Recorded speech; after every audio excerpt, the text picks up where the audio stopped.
Bonjour à tous, c'est Roméo Cournal, le coach intuitif, et nous marchons ensemble sur le chemin qui mène à soi. Aujourd'hui, comment faire?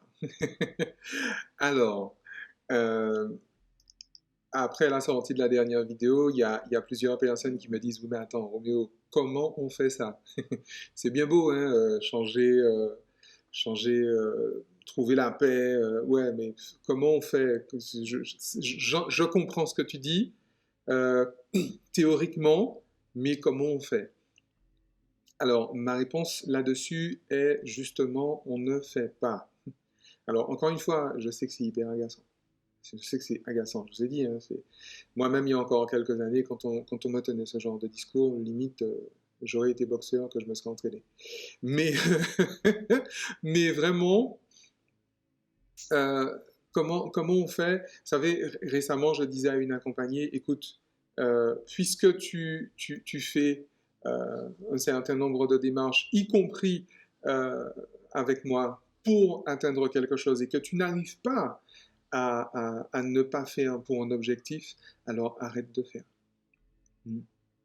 Arrête. Tout ce que je t'ai préconisé, ne fais pas. Arrête avec ça, ne fais plus. Et elle me dit, qu'est-ce que je fais? Eh bien, écoute, rien. Alors, c'est assez curieux, mais le même jour, j'ai un accompagné qui me dit, oui, mais il me dit, mais qu'est-ce que je n'ai pas fait? Et je lui ai répondu, tu as peut-être tout fait sauf une chose, rien. Et, oui, mais, et la question, c'est assez curieux, même quand on parle de ne rien faire, la question qui vient, c'est, mais comment je fais? Comment on fait rien? Alors, pour ceux d'entre vous qui ont besoin de méthodes, de pratiques et même d'exercices, comment on fait rien? Alors, je vous donne un exercice tel que je l'ai donné en fait aux personnes que j'accompagne. Vous vous posez là, n'importe où, n'importe quand, à un moment, et vous vous donnez un quart d'heure. Vous êtes assis, je sais pas, vous vous mettez à la fenêtre, vous vous allongez, euh, ok. Et là, vous ne faites rien. Tout simplement. Mais, vous vous donnez un quart d'heure à ne rien faire. Et à la rigueur, alors, pour le coup, il est important de respecter votre propre fonctionnement. Il est important de respecter votre cerveau. Donc, prévenez-le. C'est comme, vous savez, c'est comme quand on jeûne. On reviendra là-dessus dans les prochains mois, parce qu'il y a des périodes de jeûne qui arrivent. Il y a le carême pour les chrétiens, il y a le ramadan pour les musulmans.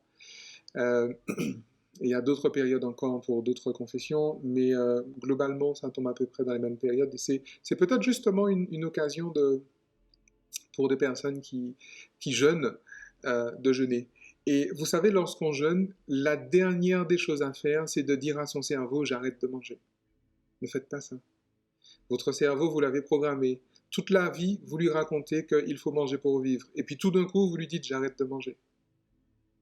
Il va forcément stresser. Lorsqu'on veut jeûner, on ne dit pas à son cerveau j'arrête de manger aujourd'hui, par exemple. On lui dit on va manger demain. Ça n'a rien à voir. Hein. Je sais bien que vos esprits logico-mathématiques me disent mais Roméo, c'est la même chose. Non, c'est exactement l'inverse. On ne dit pas à son cerveau on ne mange pas, on dit à son cerveau on mange demain. Parce qu'il sait gérer. Il sait gérer, manger demain. Comme vous avez dit, on mange demain. Et quand vous dites on mange demain, vous mettez le smile dessus, hein, on est d'accord. Donc c'est pareil. Lorsque vous êtes tellement habitué à faire et que vous en avez marre, vous ne vous arrêtez pas par dépit, par découragement ou quoi que ce soit. Avec le smile, hein, vous dites à votre cerveau, tu sais quoi, on va faire dans une demi-heure. On va faire dans un quart d'heure. On va faire dans une heure. Dans une heure, on va faire. Puisque vous êtes habitué à ça. Ça fait 40 ans, 50 ans, 60 ans que vous lui dites il faut faire, faire, faire, faire, faire. Donc, ok, ok, ok. Donc, continuez de faire. Respectez votre cerveau, respectez-vous. Et on va faire dans une heure. Comme ça, en fait, si vous voulez, pour lui, c'est mignon.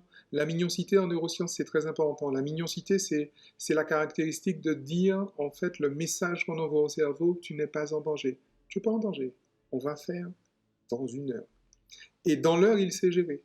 Et là, vous avez plus de chances que votre mental vous foute la paix. Ok. Alors, vous pouvez commencer à 3 minutes, hein, puis à 5, comme vous voulez. Et puis, effectivement, pendant ce temps que vous avez décidé, pendant 10 minutes, vous êtes là et vous ne faites rien. Et alors, c'est marrant, lorsque j'ai proposé ça à une de mes accompagnées, elle me dit, mais à quoi ça sert? D'après vous, à quoi ça sert? À rien. Ça ne sert à rien. C'est comme la vie.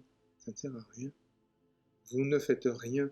Vous ne pouvez pas vous octroyer un quart d'heure où vous ne faites rien dans le but d'autre chose que rien. Ça ne sert à rien. Simplement, accorde-toi un quart d'heure où tu ne fais rien. Et en plus, le fait de ne rien faire ne t'apporte rien. C'est rien pour rien. Ne fais rien.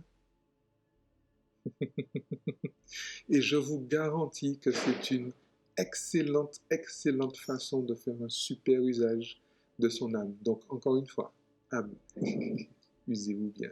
Ciao.